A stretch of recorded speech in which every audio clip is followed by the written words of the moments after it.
tetap berdiri menghadap Engkau Tuhan, di dalam nama Tuhan Yesus Kristus.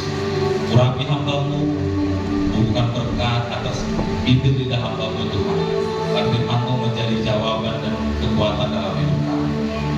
Begitu juga kami mendengarkan Tuhan, biarlah Roh Kudus-Mu bekerja, menjamah hati kami, agar firman-Mu boleh bertumbuh, berbuah dan bertunas dalam hidup kami. Berkati juga saudara-saudari kami yang tidak bisa hadir Tuhan, jamah hidup mereka, sehingga minggu depan kami boleh berkumpul bersama-sama untuk memuji dan menyembah Engkau Tuhan. Terima kasih Bapa, terima kasih Tuhan. Di dalam nama Tuhan Yesus Kristus, kami siap menyambut firman. Haleluya. Amin. Silakan duduk Bapak Ibu. Puji Tuhan. Haleluya. Shalom.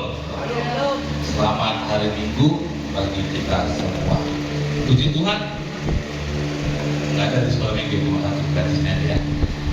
Karena berhubung firman Tuhan hari ini yang saya mau sampaikan dari kitab Matius pasal 4 ayat 22 sampai ayat yang ke-33.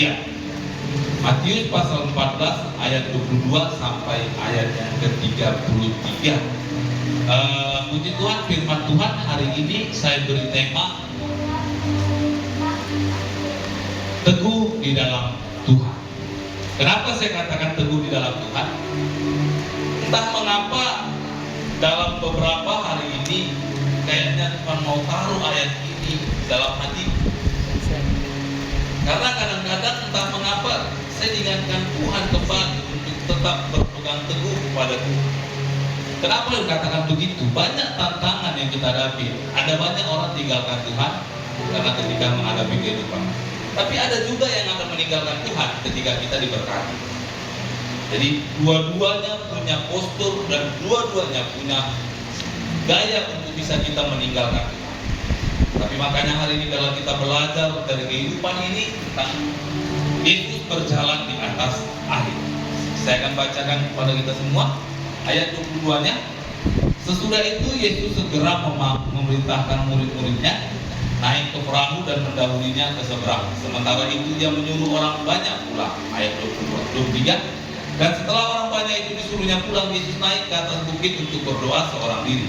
Ketika hari sudah malam, ia sendirian di situ. Ayat 24, perahu murid-muridnya sudah berapa mil jauhnya dari pantai dan diombang-ambingkan gelombang karena angin sangat. Kira-kira jam 3 malam datanglah Yesus kepada mereka berjalan di atas air. Ketika murid-muridnya melihat dia berjalan di atas air, mereka terkejut dan berseru, "Itu hantu!" Lalu berteriak-teriak karena takut. Tetapi segera Yesus berkata kepada mereka, "Tenanglah, aku ini, jangan takut." Lalu Petrus berseru dan menjawab, "Ya Tuhan, apabila Engkau itu, suruhlah aku datang kepadamu berjalan di atas air."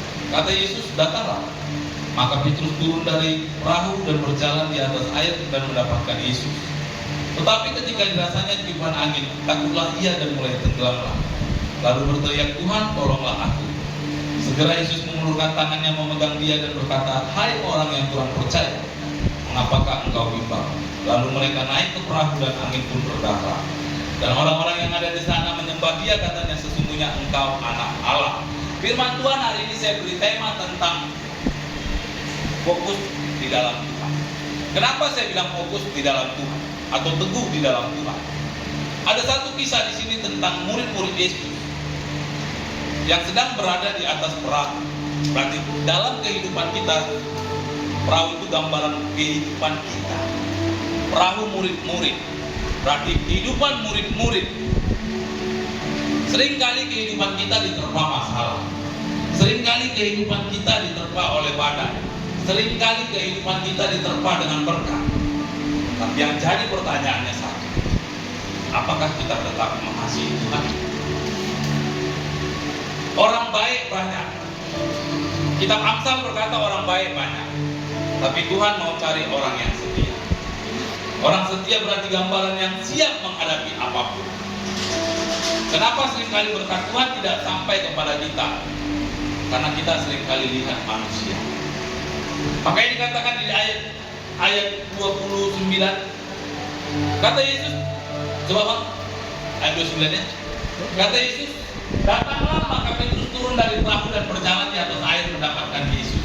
Jadi jawaban kita Petrus sudah tepat. Waktu kita punya masalah, datang sama Tuhan. Raih hadirat Tuhan. Gapai Tuhan. Fokusnya kepada Tuhan. Bayangkan Bapak Ibu, Petrus jalan di atas air. Badai kehidupan boleh besar, tapi kalau kita tepat di relnya Tuhan, kita gak akan goyah.